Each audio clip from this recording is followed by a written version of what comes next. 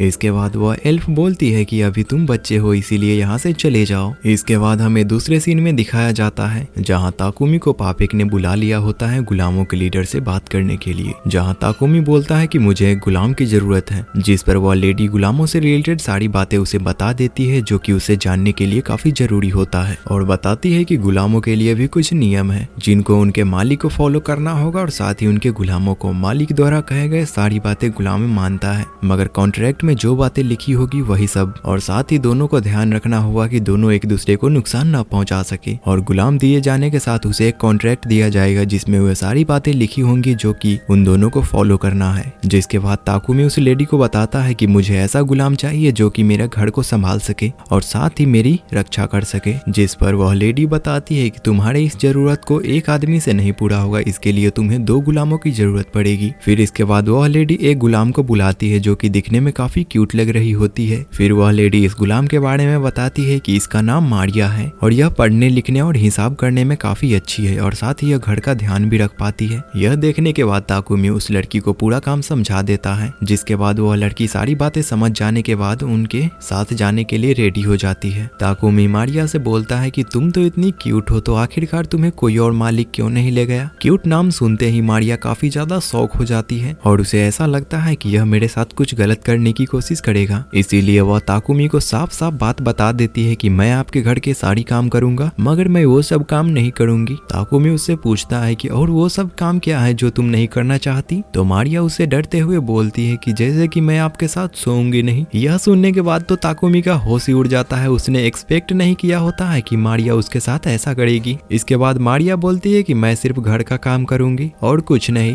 Takumi बोलती है कि अरे हाँ बहन वही सब करना, इसके अलावा मैं तुम्हें कुछ नहीं कहूंगा। इसके बाद लेडी बताती है कि चलिए आपको एक गुलाम तो मिल गया मगर आप जो दूसरी गुलाम की बात कर रहे हैं वो अभी हमारे पास मौजूद नहीं है। तभी मारिया बीच में बोलते हुए कहती है कि आपका सोफिया के बारे में क्या ख्याल है, जिसके बाद वह लेडी उसे डांटते हुए बोलती है कि तुम्हें बीच में बोलने की कोई जरूरत नहीं है, और इसके ऊपर गुस्सा हो जाती है और उसे यहाँ से जाने को बोलती है और कहती है कि तुम अपना सामान तैयार करो जिसके बाद तुम्हें यहाँ से जाना होगा। मारिया के जाने के बाद ताकुमी उनसे पूछने लगता है कि आखिरकार यह किस लड़की के बारे में में बात कर रहा था, मुझे उससे मिलना है। तो वह लेडी बताती है कि आप मुझे माफ करिए मगर वह काफी बीमार रहती है, पर जब आप इतना जिद कर रहे हैं तो मैं आपको उससे मिला देती हूँ। इसके बाद जैसे ही दोनों जाकर वहाँ का गेट खोलते हैं तो रूम के अंदर सोफिया कोई और नहीं बल्कि वही खूबसूरत एल्फ होती है जिसने पहले ताकुमी को बच्चा कह के भगा दिया था। यहाँ ताकुमी को ले आने के बाद वह लेडी मलान इसके बारे में बताती है कि लगभग 50 साल पहले इसने एक काफी बड़े युद्ध में हिस्सा लिया था जिसमें यह काफी ज्यादा घायल हो गई होती है, जिस युद्ध के दौरान इसके कान पे एक मार्क बन गया और साथ ही इसके चेस्ट पर, और यह सब होने के कारण इसका पावर सील हो चुका था जिसके कारण यह फाइट नहीं कर सकती थी क्योंकि इसके पास अब कोई भी पावर मौजूद नहीं है। यह सुनने के बाद ताकुमी उनसे कहता है कि मैं इसे अकेले में बात करना चाहता हूँ। इसके बाद लेडी मलान वहाँ से चली जाती है। इसके बाद ताकुमी सोफिया के पास जाते हुए उससे बातें करता है तो सोफिया उसे साफ साफ कह देती है कि मैं आपके किसी काम की नहीं हूँ, इसीलिए आप मेरा पीछा छोड़ दे। जिस पर ताकुमी अपने स्किल्स का इस्तेमाल करते हुए उसका पावर लेवल चेक करने लगता है, पर वह यह देखकर शॉक होता है कि इसका पावर लेवल काफी ज्यादा हाई है, लेकिन इसके पावर में सील लग जाने के कारण इसके हर स्किल्स में 100 पॉइंट कम हो चुके हैं क्योंकि इसके ऊपर एक श्राप लगा है जिसे हटने के बाद यह अपने पावर का इस्तेमाल कर पाएगी। ताकुमी को यह तो अंदाजा होता है कि इसका यह कर्स हटने के बाद यह कितना ज्यादा पावरफुल हो जाएगी और साथ ही उसे अपने ऊपर काफी भरोसा होता है कि वह इसके कर्स को आराम से हटा सकता है। इसके बाद थोड़ी ही देर में लेडी मलान वहाँ आ जाती है और वह ताकुमी से पूछने लगती है कि आपने क्या सोचा है इसके बारे में। तो ताकुमी बिना झिझक दिखाते हुए वह सोफिया को यहाँ से ले जाने के लिए मान जाता है। यहाँ सोफिया जो कि अभी डरी हुई होती है उसे याद दिलाती है कि वह लड़ाई नहीं कर सकती, जिस पर ताकुमी सबको बताता है कि मैं इसकी यह इंजरी आराम से ठीक कर सकता हूँ। यह सुनकर लेडी मुलान काफी ज्यादा खुश होती है और बोलती है क्या तुम सच में इसकी समस्याओं को हल कर पाओगे क्योंकि यह 50 साल पुराना समस्या है। पर ताकुमी काफी ज्यादा कॉन्फिडेंस में होता है और कहता है कि जी हाँ मैं ये जरूर कर दूंगा। यह सुनकर लेडी मलान मान जाती है और सोफिया को उसके साथ ले जाने के लिए अनुमति दे देती है। दूसरी तरफ सोफिया अभी भी उलझन में होती है और ताकुमी से वह दोबारा पूछती है कि आप सच में मुझे अपना गुलाम बनाना चाहते हैं। तो ताकुमी उसे बताता है कि हाँ अगर तुम्हारी इच्छा हो तब, नहीं तो कोई बात नहीं। तो सोफिया उसे जवाब देती है कि स्लेव की इच्छा का कोई भी महत्व नहीं होता, इसीलिए आप मुझसे इच्छा जाहिर न करवाए। इसके बाद लेडी मलान कॉन्ट्रैक्ट प्रोसेस शुरू करती है। वह एक स्पेल कास्ट करती है जिसमें ताकुमी को सोफिया और मारिया तीनों के साथ औपचारिक कॉन्ट्रैक्ट में बंध जाते हैं। कॉन्ट्रैक्ट पूरा होने के बाद सोफिया और मारिया ताकुमी से वादा करती है कि हम दोनों कॉन्ट्रैक्ट के मुताबिक आपकी सारी बातें मानेंगे और इस बात का ध्यान रखेंगे कि आपको किसी भी प्रकार की दिक्कत ना हो। यह सुनने के बाद ताकुमी उन्हें शुक्रिया अदा करता है और अपना सम्मान पेश करता है। तो सोफिया उसे याद दिलाती है कि मैं सिर्फ एक गुलाम हूँ, इसीलिए आप मेरे साथ विनम्र स्वभाव ना दिखाए। लेडी मलान यह सब देखने के बाद थोड़ी मुस्कुराती है और कहती है कि इन दोनों को काफी अच्छा मास्टर मिला है जो कि इनका आदर करते हैं। इसके बाद ताकुमी अपने मैंसन लौट जाता है और जैसे ही वह दरवाजा खोलता है मेपल उस पर कूद जाती है। यह देखकर मारिया और सोफिया चौंक जाती है और वह तुरंत लड़ाई करने के लिए तैयार हो जाती है। तब ताकुमी उन दोनों को रोकता है और समझाता है कि मेपल उनकी पेट है और वह अपने पेट का इन दोनों से परिचय कराते हुए बताता है कि सुनो पेपल, मारिया और सोफिया अब से हमारे साथ रहेंगी। और फिर वह दोनों को कमरा दिखा देता है। दोनों को यह पता चलता है कि दोनों के लिए अलग अलग कमरा मिलेगा। तो वह दोनों हैरान होती है और उनसे बोलती है कि हम तो सिर्फ एक गुलाम है, तो आप हमारे लिए इतना सब क्यों कर रहे हो? अगर आप हमें एक कोने में रहने के लिए भी बोलोगे तो वहाँ पे हम रह सकते हैं। तो ताकुमी उसे जोर देकर कहता है कि तुम्हें यहीं पे रहना होगा। तुम भले ही एक गुलाम होगी पर तुम भी एक इंसान हो। वैसे भी मेरे पास कई सारे कमरे हैं और मैं उनको खाली क्यों रखूं?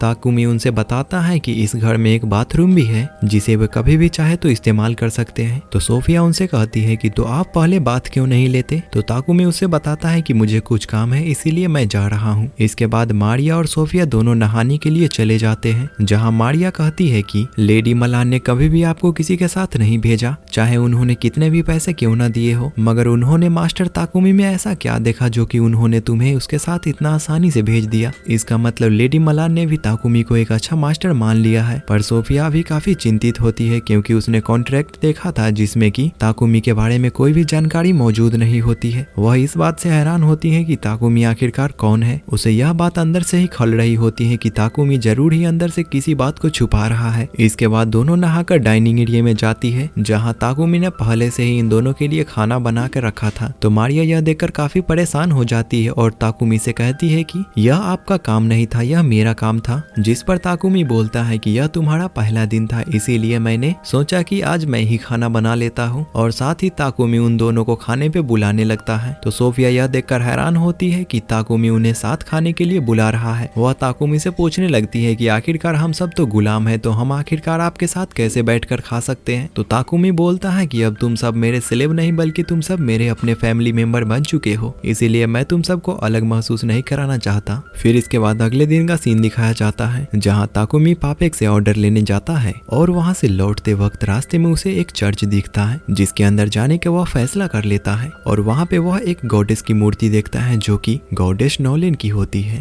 ताकुमी उन्हें धन्यवाद कहने लगता है जो कि उन्होंने इसको ऐसी जिंदगी दी और वह सोचने लगता है काश मैं एक बार आपसे और बात कर पाता। ये कहने की देरी ही होती है तभी लेडी नोलन उसे वहाँ से अपने पास बुला लेती है, जहाँ जाने के बाद वह घबरा जाता है और पूछता है कि यह संभव कैसे हो सकता है। तो गॉडेस नोलन उसे बताती है कि तुमने ही तो कहा था कि तुम मुझे याद कर रहे हो। जिसके बाद गॉडेस नोलन एक सच्चाई बताती है कि सिडोनिया की चर्च आक्रामक रणनीतियों का यूज करके अपने धर्म का विस्तार कर रही है। ताकुमी को यह जानने के बाद एहसास होता है कि लेडी नोलेन के हस्तक्षेप न करने की वजह से सिडोनिया ने उसे इस दुनिया में बुलाने का स्पेल एक्टिवेट कर दिया और साथ ही उसे यह भी बताती है कि तुम्हें ब्लेसिंग दिए हुए कई महीने बीत गए हैं, इसीलिए अब मेरी ब्लेसिंग का असर थोड़ा थोड़ा खत्म होने लगेगा। शुरू से ही मैं तुम्हारे ऊपर नजर रख रही थी, तुम्हें हर बुराई से बचा रही थी, जिसके कारण तुम जब भी जहाँ जाते थे तो तुम्हें अच्छे लोग ही मिलते थे। पर अब से ऐसा नहीं होगा। जैसे जैसे तुम इस दुनिया के बारे में जानते जाओगे मेरे आशीर्वाद का असर खत्म होता जाएगा, जिसके बाद तुम्हें कई सारी चुनौतियों का सामना करना पड़ेगा। ताकुमी सोचता है कि ओ इसीलिए मुझे हर बार अच्छे लोग ही मिलते थे, कभी मुझे बुराई लोग नहीं मिले। इसके बाद गॉडेस नोलन उसे बताती है कि अब तुम्हें काफी पावरफुल बनना होगा। ताकुमी उसके बात में हामी भरता है और विचार करता है कि मैं जल्द ही काफी मेहनत कर एक पावरफुल इंसान बनूंगा और वह इस बात को स्वीकार भी करता है कि गॉडेस द्वारा दिए गए आशीर्वाद के कारण ही उसे अच्छे लोग मिलते गए। लेकिन अब उसके सामने काफी सारे खतरे आने वाले थे जिनका सामना उसे अकेले ही करना होगा और वह गॉडेस नोलन का धन्यवाद देते हुए चर्च से बाहर निकल जाता है। इसके बाद हमें एक साल बाद का सीन दिखाया जाता है जहाँ सिडोनिया के राजा अपने मंत्रियों को बुलाए होते हैं जो कि बुलाए गए हीरो के बारे में पूछताछ कर रहे होते हैं। तो मंत्री बताते हैं कि हमारे द्वारा बुलाए गए वो तीनों नाइट्स अभी ट्रेनिंग कर रहे हैं और वह यह भी बोलते हैं कि यह हीरोज इस दुनिया के लिए काफी महत्वपूर्ण साबित होंगे, हालांकि उन्हें इस दुनिया में बुलाना आसान नहीं था। मंत्री यह बात भी बताते हैं कि शुरू में हीरो हमारी मदद के लिए तैयार नहीं थे, लेकिन एलिजाबेथ के समझाने के बाद वो मान गए। फिर सीन अकीरा और यामोटो पर शिफ्ट होता है जो कि नाइट्स के साथ एस्पायरिंग कर रहे होते हैं, पर वहाँ पे नाइट्स उनके कमजोर परफॉर्मेंस के कारण उनका मजाक उड़ाते हैं और बताते हैं कि उन्हें अभी बहुत कुछ सीखना है। यह जानने के बाद यामोटो अपनी पिछली जिंदगी को याद करता है जिस जिंदगी में वह एक टूर्नामेंट में एक नॉर्मल लड़के से हार गया था। उसे यह बात याद आने के बाद वह काफी ज्यादा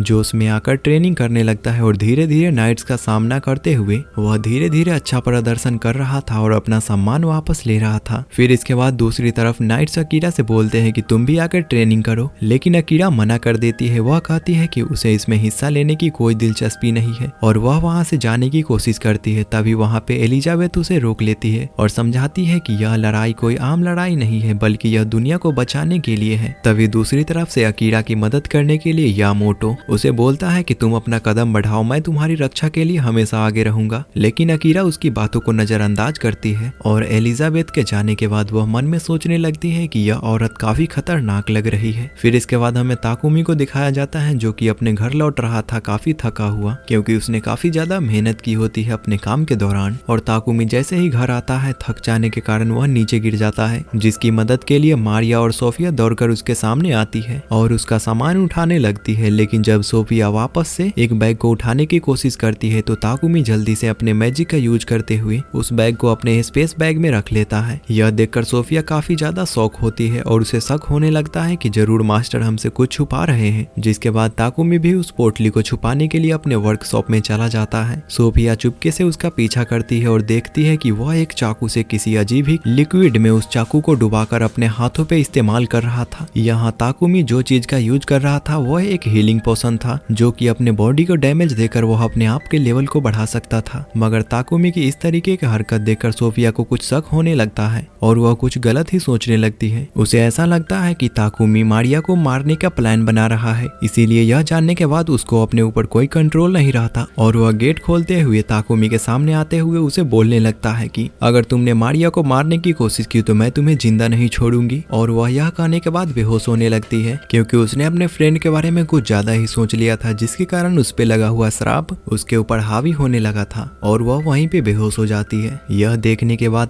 ताकुमी भी समझ चुका था कि सोफिया ने कुछ ज्यादा ही सोच लिया, जिसके कारण वह बेहोश हो गई। मगर उसे अभी भी यह बात समझ में नहीं आ रहा था कि आखिरकार सोफिया किस चीज के बारे में इतना ज्यादा सोच रही थी। मगर वह बिना देरी किए हुए सोफिया के ऊपर अपने मैजिक का यूज करने लगता है ताकि उसके कर्ज को खत्म कर सके। उसका कर्ज कुछ ज्यादा ही पावरफुल होता है, जिसके कारण यह प्रोसेस काफी ज्यादा स्लो हो जाता है। लंबे समय के बाद काफी ज्यादा पावर यूज करने के बाद आखिरकार उसने सोफिया को ठीक कर दिया था। यह प्रक्रिया करने के कारण ताकुमी का लाइट मैजिक का लेवल बढ़ जाता है। इसके बाद ताकुमी सोफिया को उसके कमरे में ले जाता है। इसके बाद वह मारिया से पूछता है क्या सोफिया पहले से भी ऐसे बेहोश होती थी। तो मारिया बताती है कि ऐसा तभी होता है जब ये काफी ज्यादा थक गई हो या फिर कुछ ज्यादा ही टेंशन लेती हो। और वह अपने दोस्त की इस तरह से हालत देखकर वह भी काफी ज्यादा चिंतित होती है। यहाँ पे हालांकि ताकुमी ने इसके कर्ज को खत्म कर दिया होता है, मगर यह अभी भी अंदर से काफी कमजोर होती है। इसीलिए उसके ऊपर वह हील मैजिक का यूज करने लगता है, जिससे सोफिया का पूरी तरीके से बॉडी हील हो जाता है और उसके शरीर पे जितने भी कटे फटे के निशान होते हैं वह भी खत्म हो जाते हैं और वह पहले से काफी सुंदर हो गई होती है। इसके बाद ताकुमी मारिया को कहता है कि तुम इसका ध्यान रखना और वहाँ से चला जाता है। फिर कुछ समय के बाद सोफिया का नींद टूटता है और वह अपने आप को कमरे में पाकर काफी हैरान होती है और मारिया से पूछती है कि क्या वह ठीक तो है ना। तो मारिया भी हाँ में जवाब देती है और बोलती है कि सोफिया तुम ठीक तो हो ना। तो सोफिया बोलती है कि हाँ मैं ठीक हूँ, मगर मैं पहले से काफी अच्छा महसूस कर रही हूँ। ऐसा लगता है कि मेरा कर्ज भी खत्म हो गया है और मेरा पावर लेवल बढ़ गया है। और वह मारिया से पूछने लगता है कि मुझे किसने बचाया। तो मारिया उसे बताती है कि आपको हमारे मास्टर ताकुमी ने पूरी तरीके से ठीक कर दिया है। यह सोचने के बाद उसको अपने ऊपर शर्म आने लगती है और वह पिछली गलतफहमी को याद करती है जब उसने ताकुमी के ऊपर गलत ही इल्जाम लगाया था। पर यहाँ पे मारिया काफी मुस्कुराते हुए ताकुमी को थैंक यू बोलती है और बोलती है कि ताकुमी सर काफी अच्छे इंसान है जिन्होंने अपने पावर का इस्तेमाल करते हुए मेरे दोस्त को ठीक कर दिया। इसके बाद मारिया सोफिया को एक ऐनक देती है, जिसमें अपने आप को देखने के बाद सोफिया काफी हैरान होती है क्योंकि उसका जो कटा फटा का निशान था वो खत्म हो चुका था। यह सब जानने के बाद वह कुछ देर के बाद ताकुमी से मिलती है और बोलती है कि आपने मुझे ठीक क्यों किया और आप उस कमरे में क्या कर रहे थे।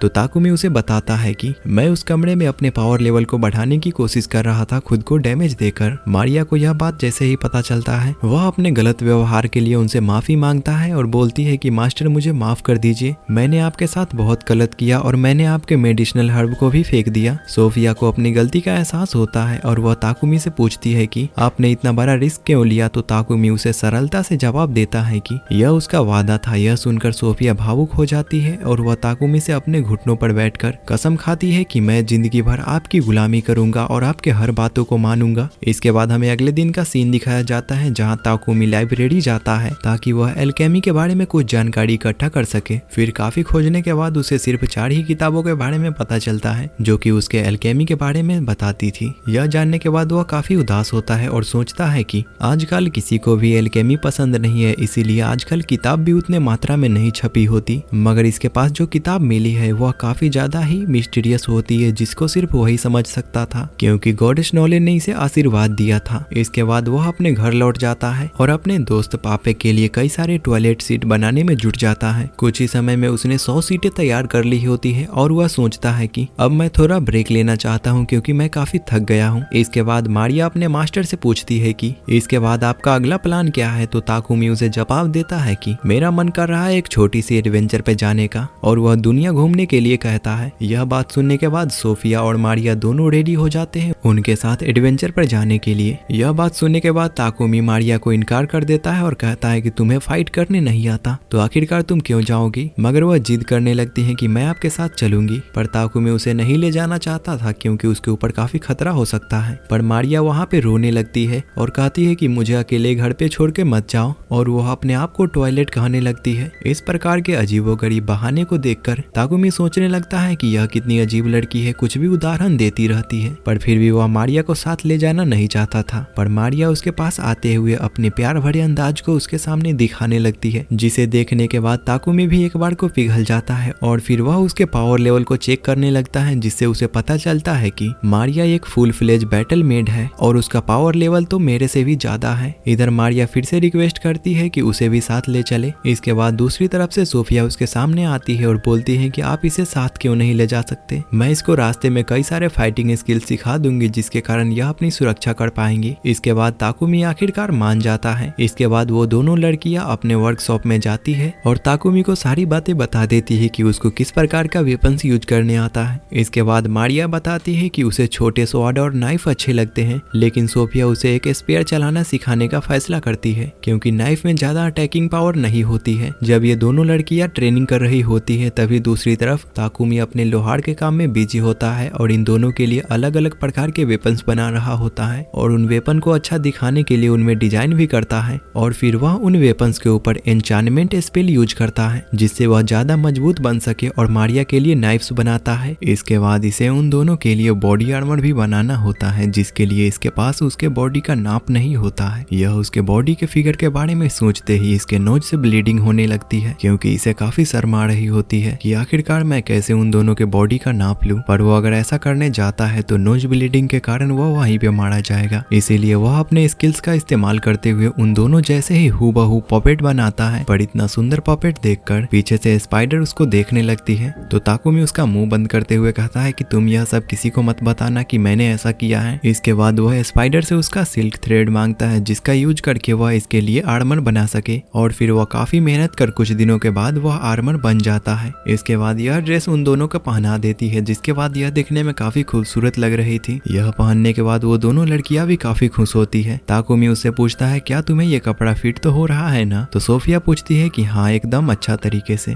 मगर आप मुझे एक बात बताइए, आपको हमारे नाप के बारे में कैसे पता चला? तो ताकुमी बहाना बनाते हुए कहता है कि ये मेरी इमेजिनेशन के कारण हुआ और वहाँ पे मेपल सबको बताने ही वाली होती है। तभी ताकुमी उसका मुंह बंद कर देता है क्योंकि अगर यह उसे सच्चाई बता देती तो यहाँ पूरा मामला बिगड़ जाता। फिर इसके बाद दूसरी तरफ मारिया अपने वेपन्स को चेक करती है जो कि आसानी से उसका यूज कर पा रही थी जिसके कारण वह काफी खुश होती है। इसके बाद वह तीनों एडवेंचर गिल्ड पहुंचते हैं ताकि मारिया और सोफिया का रजिस्ट्रेशन हो सके। इसके बाद ताकुमी तीनों को अपने ही ग्रुप में रजिस्टर करवा देता है। काउंटर वाला बंदा ताकुमी से बोलता है कि आपको 1 महीने हो चुके हैं इस गिल्ड में ज्वाइन हुए, आपको जल्दी से एक मिशन कंप्लीट करना होगा ताकि आप इस गिल्ड में बने रहे। इसके बाद ताकुमी जल्दी से जाकर नोटिस बोर्ड पर एक मिशन चुनने के लिए जाता है। तभी दूसरी तरफ से कुछ मोटे लड़के आकर मारिया और सोफिया को बोलने लगता है कि तुम क्या इस कमजोर लड़के के साथ जा रही हो, तुम हमारे ग्रुप में ज्वाइन हो जाओ क्योंकि हम बी रैंक वाले हैं जो कि तुम्हारा अच्छा से ध्यान रखेंगे। तभी वह मोटू लड़का सोफिया को छेड़ने के लिए आगे आता है, जिसे ऐसा करता देख ताकुमी उसके सामने आ जाता है। मगर ताकुमी उस लड़के को देखकर अंदर से काफी डर गया होता है, मगर वह सोच लेता है कि किसी भी हालत में वह अपने इन दोनों दोस्तों को बचा के ही रहेगा। तभी वो मोटा लड़का बोलता है, ओए बच्चे सामने से हट जा नहीं तो तेरा कीमा बना दूंगा। पर ताकुमी बोलता है कि पहले तू हट मोटे, जिस पर वह मोटा गुस्सा होकर ताकुमी के ऊपर अटैक करता है। मगर ताकुमी अपने पूरे बॉडी को डायमंड में कन्वर्ट कर लेता है जिसके कारण उसका हाथ टूट गया होता है जिससे वह काफी दर्द में होता है। यह सब देखने के बाद उसके दोनों बंदे गुस्सा होते तभी वहाँ पे गिल्ड मास्टर आ जाते हैं और बोलते हैं कि यहाँ पे यह सब क्या हो रहा है। और वे ताकुमी से पूछते हैं कि ओए लड़के सुनो, तुमने आखिरकार यहाँ पे क्या कर दिया? तभी वहाँ पे काउंटर वाला बंदा आते हुए सभी को समझाता है कि दरअसल यहाँ पे इन तीनों लड़कों की गलती है जो कि हमारे ताकुमी को परेशान कर रहे होते हैं। इसके बाद गिल्ड मास्टर उन तीनों को यहाँ से भगा देते हैं। फिर उसके बाद वह हमारे ताकुमी को अपने रूम में बुलाते हैं और ताकुमी से पूछने लगते हैं, तो ताकुमी बताओ तुमने ऐसा क्या किया जिससे उस बंदे का हाथ टूट गया? ताकुमी उन सबको बताने लगता है कि दरअसल मैं एक एल्केमिस्ट हूँ। जब उस मोटे ने मुझ पे अटैक करने की कोशिश की तो मैंने अपने पूरे बॉडी पे चारकोल लगा लिया और साथ ही अपने पावर का यूज करते हुए उसको डायमंड में कन्वर्ट कर दिया जिससे वह इतना ज्यादा हार्ड हो गया था कि उसका हाथ टूट गया। यह बात वो काउंटर वाला बंदा समझ जाता है और गिल्ड मास्टर को बताता है कि ताकुमी सही बोल रहा है। जब वह पहली बार हमारे गिल्ड में आया था तो वह एल्केमी गिल्ड ज्वाइन करना चाहता था। गिल्ड मास्टर यह समझ चुके थे कि यह दोनों लड़कियां इसकी टीममेट है। तभी दूसरी तरफ से काउंटर वाला बंदा मन में सोचने लगता है कि इसके साथ ये दोनों काफी खूबसूरत लड़कियां कैसे है। फिर वह मास्टर से बोलते हैं कि मास्टर आपको नहीं लगता कि इसको डी रैंक में पहुंचा देना चाहिए क्योंकि यह काफी टैलेंटेड है। गिल्ड मास्टर भी इसके बातों में हामी भरते हैं और बोलते हैं कि हाँ जरूर, अगर ये गिल्ड में ज्वाइन हो जाते हैं डी रैंक के साथ तो कोई भी इनके ऊपर नजर डालने की कोशिश नहीं करेगा। इसके बाद काउंटर वाला बंदा बोलता है कि तुम्हें अगर प्रमोशन चाहिए तो तुम्हें काम करना होगा। मास्टर भी इसे परमिशन दे देते हैं। इसके बाद काउंटर वाला बंदा उसे समझाता है कि आपका अगला मिशन गोबलिन्स को मारना है और उसे गिल्ड में आके सबमिट करना है ताकि आप डी रैंक में प्रमोट हो सके। इसके बाद ताकुमी जंगल में जाता है और मेपल की मदद से वो काफी सारे गॉब्लिन्स को खोजकर उन्हें जल्दी से खत्म करने लगते हैं और लास्ट में सिर्फ 2 गॉब्लिन्स बचते हैं जो कि सोफिया और ताकुमी की तरफ बढ़ रहे होते हैं। तभी पीछे से मेपल उन दोनों को अपने वेब्स की मदद से मार देती है। इस प्रकार ये चारों आसानी से इस मिशन को कंप्लीट कर देते हैं। इसके बाद ताकुमी बोलने लगता है कि सोफिया, तुम्हें नहीं लगता कि हमने कुछ ज्यादा ही गॉब्लिन्स को मार दिया है? क्योंकि हमने जितने गॉब्लिन्स को मारा है इतने में तो हम 3 मिशन कंप्लीट कर देते। फिर इसके बाद सोफिया बताती है कि नहीं, हमें और गॉब्लिन्स मारना होगा और हो सकता है कि इस जंगल के आसपास गॉब्लिन जनरल भी हो। इसके बाद वह कुछ ही देर में गॉब्लिन्स के जनरल को खोज लेते हैं और उन्हें मारने के लिए रेडी होते हैं। सोफिया जल्दी से जाकर उन छोटे मोटे गॉब्लिन से फाइट करने लगती है काफी मोटिवेशन में, और दूसरी तरफ ताकुमी उस बड़े गॉब्लिन जनरल से फाइट कर रहा होता है, जिस दौरान उसकी पावर काफी ज्यादा बढ़ने लगती है और वह इसी पावर का इस्तेमाल करते हुए उस गॉब्लिन जनरल के ऊपर अपने फायर मैजिक का यूज करके उसे राख में बदल देता है। इसके बाद हमें गिल्ड का सीन दिखाया जाता है जहाँ ताकुमी ने सारे ट्रेजर सबमिट कर दिए होते हैं जो कि उसने गॉब्लिन्स को मारकर निकाले होते हैं, जिन्हें देखने के बाद वहाँ के काउंटर वाला बंदा काफी ज्यादा शॉक होता है और वह गिल्ड मास्टर को बुलाता है। जिसके बाद हम रूम में देखते हैं जहाँ गिल्ड मास्टर उन सभी को शाबाशी दे रहे होते हैं और उनकी तारीफें कर रहे होते हैं कि तुम लोगों ने इतना बड़ा मिशन कंप्लीट किया है जो कि तुमसे बड़े रैंक वाले भी नहीं कर पाते हैं। ताकुमी को यह सब विश्वास नहीं होता है कि उसने इतना बड़ा मिशन कंप्लीट किया है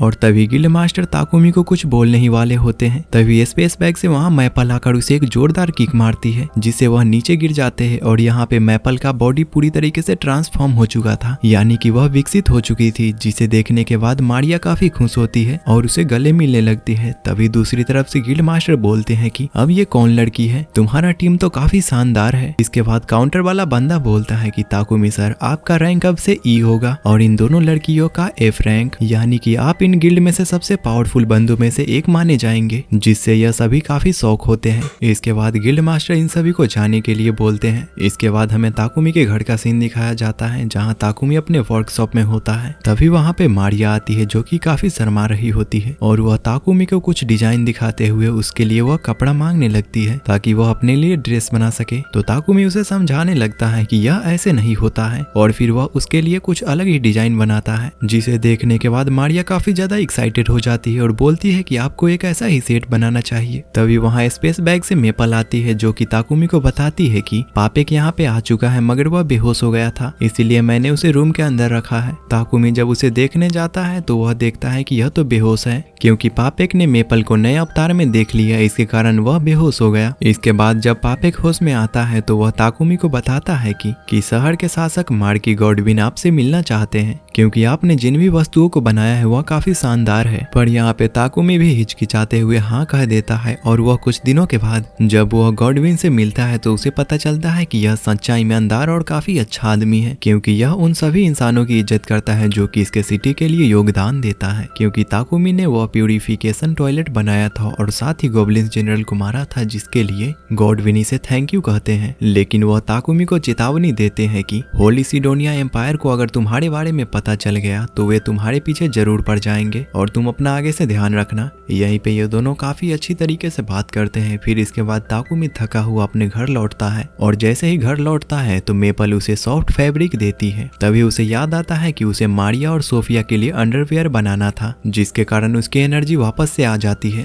और वह बिना रुके 3 दिन और 3 रात तक मेहनत करके आखिरकार उन दोनों के लिए एक सेट अंडरवियर का बना दिया होता है। लेकिन इतना ज्यादा मेहनत करने के बाद उसका पूरा पावर खत्म हो चुका था और वह काफी ज्यादा थक चुका था। यह सब देखने के बाद सोफिया बोलती है कि मास्टर, क्या आप हमारे लिए इतना मेहनत कर रहे थे? तभी ताकुमी शर्माते हुए उनसे बोलता है कि तुम इसे ट्राई करके देखो ना, जिससे वह दोनों लड़कियां काफी ज्यादा ही शर्माने लगती है, जिसे ताकुमी हड़बड़ाते हुए बोलता है कि अरे नहीं नहीं, तुम लोग कुछ ज्यादा ही गलत समझ रहे हो, मेरा कहने का वो मतलब नहीं था। तभी सोफिया बोलती है, क्या हम इसे पहनेंगे तो आपको खुशी होगी? इसके बाद ताकुमी भी कुछ सोच में पड़ जाता है और वह इन दोनों को उस ड्रेस में इमेजिन करने लगता है, जिसके कारण वह शर्म के मारे जाकर गेट बंद करके अंदर छुप जाता है। इसके बाद बाहर खड़ी हुई मारिया बोलने लगती है कि मास्टर कुछ ज्यादा ही डरपोक है, जो कि हमें देखे बिना ही अंदर छुप गए। तो सोफिया उसे समझाती है कि मास्टर डरपोक नहीं है और वह शर्माते हुए बोलती है कि मास्टर कुछ ज्यादा ही शर्मीले हैं। फिर कुछ दिनों के बाद गर्मी आ जाती है, जहाँ ताकुमी खाने को लंबे समय तक अच्छा रखने के लिए फ्रिज बनाने लगता है और वह कई दिनों तक मेहनत करके 3 कलर के 3 फ्रिज बनाते हैं। तभी मेपल उस फ्रिज को चेक करने लगती है जिसके अंदर से काफी ठंडी हवा आ रही थी, जिसे देखने के बाद मारिया और सोफिया भी उस फ्रिज को खोलकर ठंडी हवा का मौज लेने लगती है। इन तीनों को ऐसा लगता है कि यह ठंडा हवा देने वाला मशीन है। दूसरी तरफ से ताकुमी मन में ही सोचने लगता है कि ये तीनों कितना ज्यादा बेवकूफ है और वह याद करता है कि उसने इसको कैसे बनाया था। उसने इसमें आयरन और दूसरे एलिमेंट को कंबाइन करके स्टेनलेस स्टील को बनाया था और फिर उसने अपने मैजिक का यूज करके इसमें प्यूरिफिकेशन मैजिक को भी ऐड कर दिया था। और वह इन तीनों को बताने लगता है कि यह खाने को लंबे समय तक फ्रेश रखता है। तो मारिया बहुत ज्यादा खुश होती है और उसे थैंक यू बोलती है। इसके बाद ताकुमी मारिया से पूछने लगता है कि तुमको कौन सा फ्रिज पसंद है। तो मारिया सोफिया से पूछती है कि तुम्हें कौन सा फ्रिज पसंद है। तो मारिया बताती है कि मुझे ये वाला फ्रिज पसंद है। इसके बाद ताकुमी सोच लेता है कि इन लड़कियों को जो फ्रिज पसंद है उसे रख लूंगा और बाकी 2 फ्रिज को मैं बेच दूंगा उस पापेक से। इसके बाद ताकुमी उन दोनों को बताता है कि मैं जा रहा हूँ अपने वर्कशॉप में काम करने, क्योंकि हमारे पास जितने पावरफुल हथियार है वो उतना इनफ नहीं है हमारे आगे के काम के लिए, इसीलिए वह उसे अपग्रेड करने के बारे में सोचता है। सोफिया पूछती है कि हमारे पास इनफ वेपन तो है ना। तो ताकुमी उसे बताता है कि हमें यहाँ ध्यान रखना चाहिए कि हमें आगे भी कई सारे एडवेंचर पे जाना है, इसीलिए वहाँ पे खतरे और अधिक होंगे, इसीलिए हमें और अच्छे वेपन्स की जरूरत होगी। फिर इसके बाद ताकुमी गिल्ड जाता है, जहाँ वह काउंटर वाले बंदे से पूछता है कि मुझे मेथ्रिल और एडमेंटाइट चाहिए। तो काउंटर वाला बंदा उसे बताता है कि यह दोनों धातु काफी हाई क्वालिटी के होते हैं, इसीलिए इसे खोजना भी काफी ज्यादा रेयर होता है, मगर तुम्हें इसको खोजने के लिए उत्तर और पश्चिम के एक खदान में जाना होगा, जहाँ पे सिर्फ लोहार गिल्ड में जो ज्वाइन होते हैं वही वहाँ पे जा सकते हैं, मगर तुम एक एल्केमिस्ट हो। मगर तुम चिंता मत करो, इसका भी मेरे पास एक उपाय है। तुम्हें मैं एक मिशन दूंगा जिसके अंतर्गत तुम्हें कई सारे मॉन्स्टर को मारना होगा जो कि उस खदान के अंदर होंगे। उसी वक्त जाकर तुम अपने मटेरियल को चुन सकते हो। इसके लिए तुम्हें उन लोहार से मिलना होगा, मैं तुम्हें उसकी सूची दे दूंगा। तभी पीछे से गिल्ड मास्टर आते हुए ताकुमी को एक खुशखबरी देते हैं, मगर ताकुमी इतने अचानक से गिल्ड मास्टर को देखकर डर गया होता है। तभी मास्टर उसे बताते हैं कि तुम्हारे लिए एक अच्छा मिशन है, क्योंकि हमारे काफी सारे वॉरियर्स किसी दूसरे ही मिशन पे चल गए हैं और हमारे शहर में ट्रेंट वुड की काफी ज्यादा कमी हो रही है, जिस मिशन को ताकुमी एक्सेप्ट कर लेता है। फिर इसके बाद मास्टर बोलते हैं कि यहाँ का एक बड़ा लोहार है जो कि अपने साथ एक बॉडीगार्ड को चाहता है, क्या तुम ये काम करना चाहोगे? अगर तुम ऐसा करते हो तो तुम उसके साथ जा सकते हो। अगर तुम ऐसा करने में कामयाब होते हो तो मैं तुम्हें डी रैंक में प्रमोट कर दूंगा। तो ताकुमी बोलता है कि मैंने कभी बॉडीगार्ड का काम नहीं किया है, ये काम उन लायन फैंग्स को क्यों नहीं दे देते? तो गिल्ड मास्टर बोलते हैं कि वह किसी दूसरे टास्क पर गए हुए हैं। इसके बाद ताकुमी पूछता है कि हमें वहाँ जाने में कितना दिन लगेगा। तो काउंटर वाला बंदा बोलता है कि हमें कुछ समय लग जाएंगे, साधारण घोड़े से हम 8 दिन में पहुंचेंगे और मॉन्स्टर वाले घोड़े से हम 4 दिन में ही पहुंच जाएंगे। तो ताकुमी बोलता है कि मैं मॉन्स्टर वाले घोड़े से ही जाऊंगा। तो काउंटर वाला बंदा बोलता है कि वो अभी नहीं है। तभी वहाँ पे गेट खोलते हुए रोयाल आ जाता है, जिसे देखने के बाद ताकुमी उससे पूछता है कि तुम यहाँ पे? तो रोयाल बोलता है कि हाँ, मैं यहाँ पे, मिशन कंप्लीट नहीं हुआ है अभी, दरअसल कुछ काम आ गया था इसीलिए मैं यहाँ पे आ गया, अब मैं कल फिर से मिशन पे जाऊंगा।